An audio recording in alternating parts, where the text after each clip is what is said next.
Karena ranah hukum pidana tidak mengadili keaslian atau kepalsuan, dia perbuatan, membuat ya, menggunakan iya. Tapi bagaimana keaslian lebih dahulu ditemukan, itu ada di PT UN. Koreksi lagi, karena batal demi hukum tuh bagaimana mengoreksi, harus memperbaiki, baru kan nggak mungkin. Makanya di situ dikatakan minta pengadilan tinggi lah. Pengadilan tinggi nanti putusannya bagaimana, kita ikuti.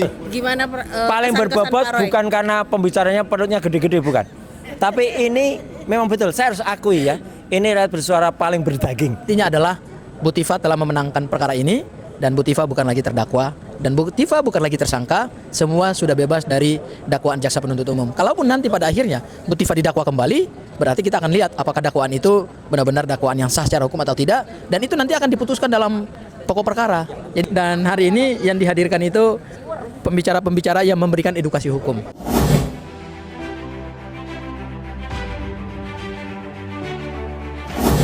Izin Prof, mau minta pendapatnya sebentar aja 2 menit. Ini kan tadi kita habis menyaksikan program Rakyat Bersuara dan di sana Prof sudah menyampaikan berbagai pemikirannya soal kasus ijazah, dugaan ijazah palsu. Ini gimana tuh Prof? Dakwaan JPU batal demi hukum. Dalam sebuah penegakan hukum ada 2 pembatalan. Satu, batal demi hukum yang orang sebut sebagai null and void, tapi ada batal karena hukum yang disebut sebagai bagaimana hanya karena ketentuan hukum maka menjadi batalnya sebuah penegakan hukum atau voidable. Ini 2 pengertian yang perlu dipahami. Karena kalau batal demi hukum, demi penegakan hukum dibatalkan, maka status terdakwa hilang karena batal demi hukum. Kalau karena hukum? Ya karena hukum itu harus diproses. Tetap diproses? Ya diproses karena memang batal karena hukum mengatur seperti itu. Kalau batal demi hukum kembali ke 0? Iya, karena sudah melalui proses hukum, penegakan hukum. Memang ini batal, dinyatakan batal demi hukum. Demikian dan tidak dilanjutkan, berkas dikembalikan kepada JPU. Artinya apa? Tidak, ya never exist. Dari pikiran saya seperti itu. Ditambah lagi keterangan bahwa kalau ada proses lain melalui registrasi baru. Artinya pihaknya juga baru. Gitu. Tidak, yang lama ikut serta kemudian kembali sebagai terdakwa. Tidak seperti itu pandangan saya. Baik. Ijazah palsu atau dokumen lain itu diteliti dari pandangan administratif. Itu ada di PT UN. Harusnya PT UN yang akan melahirkan administratif yang betul. Jika tidak? Jika tidak menjadi overdunder. Tidak akan terbukti? Tidak, kekurangan alat. Nah, kenapa? Karena syarat termasuk asas-asas umum pemerintahan yang baik, duga dengan kewenangan kekuasaan diatur di situ. Tapi kalau mengajukan ke PT UN artinya mengakui bahwa ijazah itu asli, betul? Iya, akan ketahuan nanti prosesnya secara administratif. Nggak, bahwa ijazah itu ketika dilaporkan ke PT UN di proses PT UN, maka dianggap bahwa sudah mengakui bahwa ijazah itu asli. Betul? Asli atau palsu? Oh, belum. Asli atau palsu di PT UN. Kenapa? Karena ada kewenangan yang digunakan secara salah, kewenangan yang tercampur aduk itu di Undang-Undang 30 tahun 2014. Jelas di situ. Jadi akan terjadi overdunder kalau hanya menggunakan hukum pidana, tidak lengkap. Tidak ditemukan itu administrasi seperti apa yang terjadi. Kemudian penelitian baru, ini penting dari hukum administrasi. Ini satu hak yang disebut legitimasi oleh publik. Menandingi apa yang menjadi satu legalitas yang dimiliki oleh UGM misalnya. Itu akan lengkap di situ. Di PT UN akan terbuka semua itu. Jadi harus ke PT UN? Saya berkata perkara ini harus ke PT UN untuk menentukan kepalsuan dari penerbitan. Karena ranah hukum pidana tidak mengadili keaslian atau kepalsuan, dia perbuatan, membuat ya, menggunakan iya. Tapi bagaimana keaslian lebih dahulu ditemukan, itu ada di PT UN, yaitu persidangan administrasi sejak terbitnya benda yang bernama ijazah ini, apakah palsu apa tidak, dari proses kewenangan, proses pengadaannya itu lengkap sekali. Yaitu termasuk penerbitnya diundang untuk diperiksa UGM, ada sengketa informasi yang sudah dilalui, itu semua masukin ke PT UN, akan diolah di sana bahwa ini asli apa tidak atau palsu. Itu maksud saya. Kita harus kembali mengulang ke PT UN. Tadi banyak setuju karena memang itu prosedur yang bisa menentukan asli apa palsu, bukan perbuatan. Gitu. Terima kasih Prof. Sama-sama ya.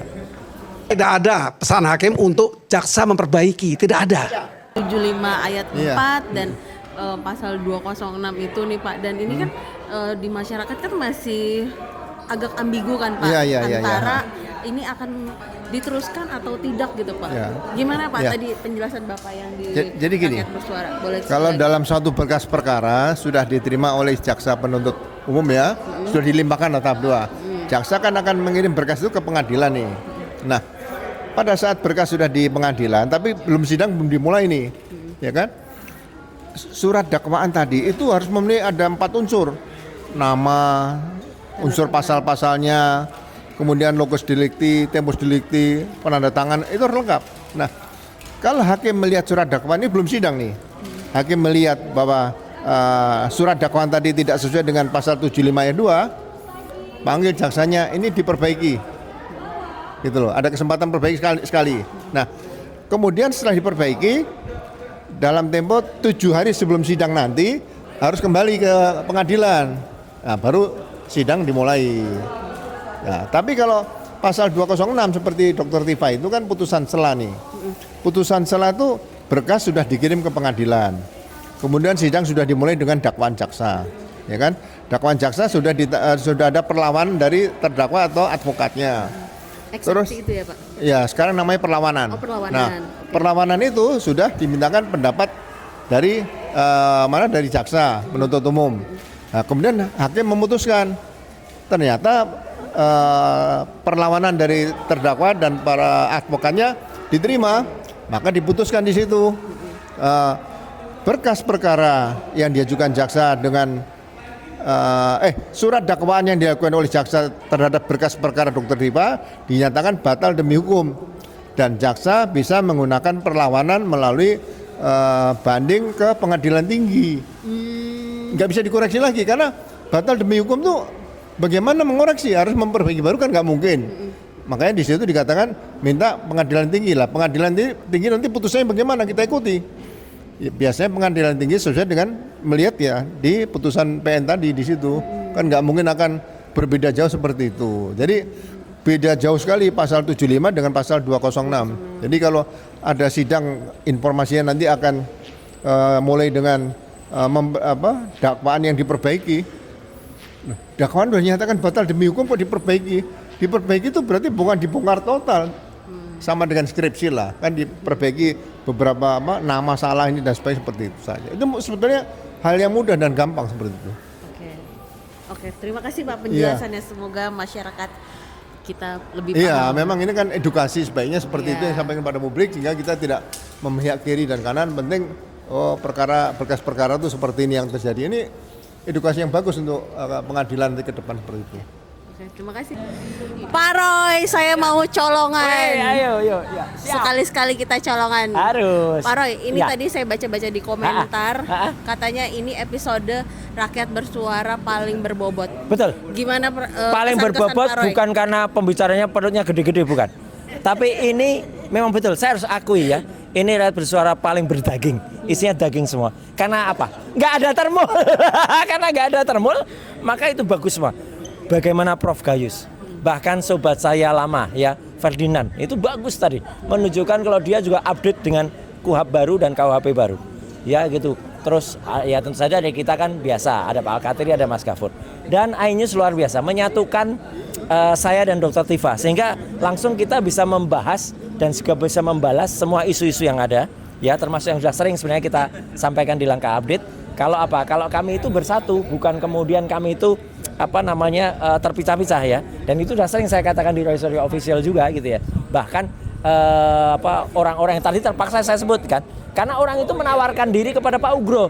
Saya tidak rela kalau Pak Ugro nanti dikhianati, nanti seolah-olah membantu, tapi di tengah jalan nendang ya. Dan tadi langsung Dr. Tifa mengalami, saya pernah dipecat sebagai lawyer, sebagai klien dipecat gitu. Jadi tapi kembali lagi ke Rakyat Bersuara, alhamdulillah sekali lagi saya salut kepada tim redaksi dari Ainews ya, Mas Aiman, Mbak Anggi dan semua timnya ya, karena Mbak Sumiadeni juga ya. Karena apa? Karena ini pembicara yang diundang ya, alhamdulillah kalau menurut saya top ya. Jadi ada kuasa hukum asli Pak Jokowi, bukan yang abal-abal ya. Ada Mas Rifai, ada Pak Sugeng ya, meskipun beliau itu anggota partai PSI dan ketua partai PSI kota mana ya, Bogor atau Garut gitu ya.